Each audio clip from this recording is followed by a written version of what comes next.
আউযু বিল্লাহি মিনাশ শাইতানির রাজীম। বিসমিল্লাহির রাহমানির রহিম। আলহামদুলিল্লাহি রাব্বিল আলামিন। সবাই পড়েন আলহামদুলিল্লাহি রাব্বিল আলামিন আর রহমানির রহিম মালিকি ইয়াউমিদ্দিন। ইয়্যাকা না'বুদু ওয়া ইয়্যাকা নাস্তাঈন।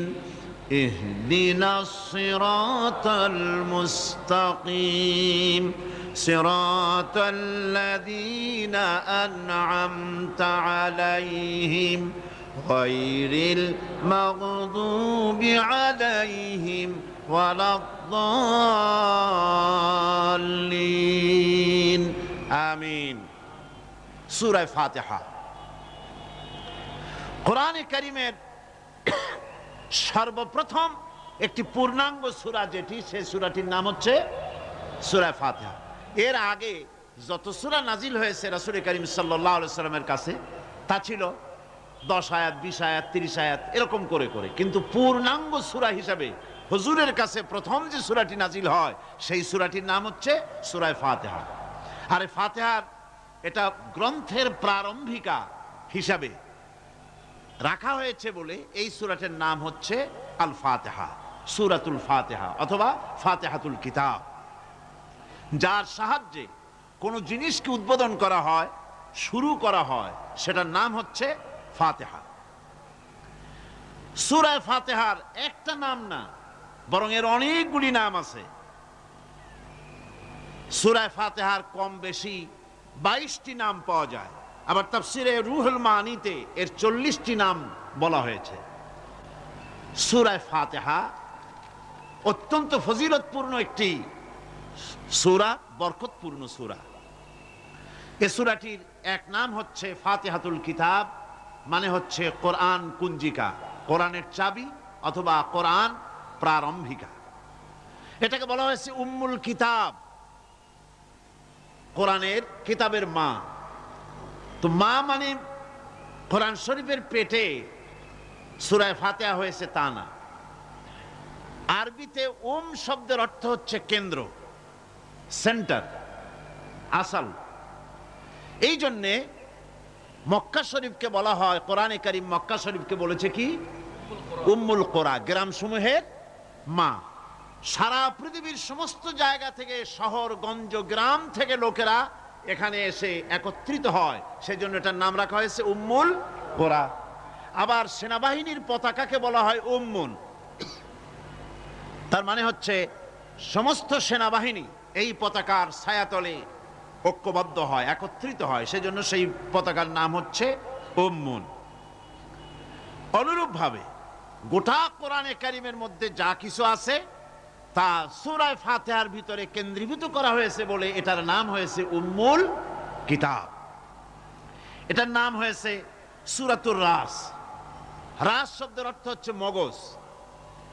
মগজ হচ্ছে মাথার কেন্দ্রস্থল, আর গোটা কোরআনে কারীমের কেন্দ্রস্থল হচ্ছে সূরা ফাতিহা।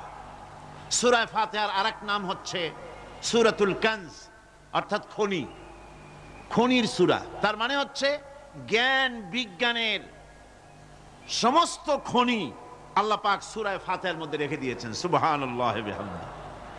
এর আরেকটা নাম হচ্ছে সূরাতুল ওয়াফিয়া, অর্থাৎ পূর্ণত্ব, পূর্ণত্ব প্রাপ্ত। এই সূরাটি হচ্ছে একমাত্র সূরা যা খণ্ডিত করে পড়া যায় না। কোরআন শরীফের যে কোনো সূরাকে অংশবিশেষ তেলাওয়াত করে নামাজ পড়তে পারেন, অংশবিশেষ পড়তে পারেন, কিন্তু সূরা ফাতিহা হচ্ছে এমন একটি সূরা যে সূরা খণ্ডিত করে পড়া যায় না। পড়তে হলে সবটাই পড়তে হবে, এজন্য এটার নাম হচ্ছে পূর্ণত্ব প্রাপ্ত। এটাকে বলা হয়েছে আসাসুল কোরআন, অর্থাৎ কোরআনের ভিত্তি। 30 পারা কোরআনের পূর্ণাঙ্গ ব্যবস্থা পেশ করা হয়েছে, তার ভিত্তি হচ্ছে সূরা ফাতিহা। এটার নাম হচ্ছে সূরাতুল হামদ, প্রশংসার সূরা। যেহেতু সূরা ফাতিহায় আল্লাহর প্রশংসা দিয়ে ভরা, এই জন্য এটার নাম হচ্ছে সূরাতুল ফাতিহা। এর আরেকটি নাম হচ্ছে সূরাতুশ শুকর, শুকর করা, কৃতজ্ঞতা প্রকাশ করার সূরা। এই সূরাটির মধ্যে মানুষ আল্লাহ পাকের অসীম অনুগ্রহের শুকরিয়া আদায় করে বলে প্রশংসার মাধ্যমে, এই জন্য এটার নাম হয়েছে সূরাতুশ শুকর। সূরাটির না আরেকটি নাম হচ্ছে সূরাতুদ দোয়া। এই সূরাটি একটি দোয়া, একটি প্রার্থনা, আল্লাহ পাকের কাছে প্রার্থনা করা হয়, সেজন্য এটার নাম হচ্ছে সূরাতুদ দোয়া। এর আরেকটি নাম হচ্ছে সূরাতুস সুয়াল, অর্থাৎ কামনা করার সূরা, আল্লাহর কাছে চাওয়ার সূরা। এই সূরায় অনেক কিছু আছে যা আল্লাহর কাছে চাওয়া হয়। এই সূরাটি, এর আরেকটি নাম হচ্ছে সূরাতুশ শিফা, অর্থাৎ প্রতিষেধক, রোগ ব্যাধি ইত্যাদি মুক্ত হওয়ার জন্য। সূরা ফাতিহা আপনারা আল্লাহর ওলিদের কাছে, ওলামাদের কাছে যে যান, পানি নিয়ে, তেল নিয়ে, কালো জিরা নিয়ে, ওনারা যা পড়ে ফু দেন, সেই গোপন কথাটা বলে দেই, সেটা হচ্ছে সূরা ফাতিহা।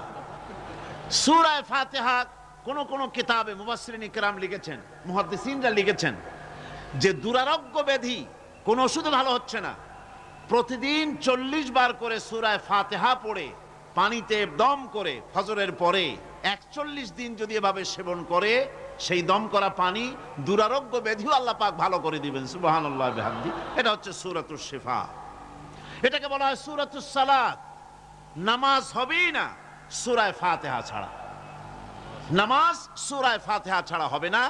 এই জন্য লা সালাতা লিমান লাম ইয়াকরা বিফাতিহাতিল কিতাব, হাদিস শরীফে এসেছে সূরা ফাতিহা ছাড়া নামাজ শুদ্ধ হবে না, নামাজ জায়েজ হবে না। সেই জন্য এটার নাম হচ্ছে সূরাতুস সালাত।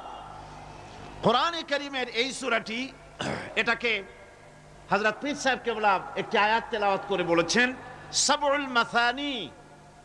এটা হচ্ছে নিত্য পাঠনীয় সপ্তবাক্য, যে 7টি বাক্যকে সবসময় পড়া লাগে।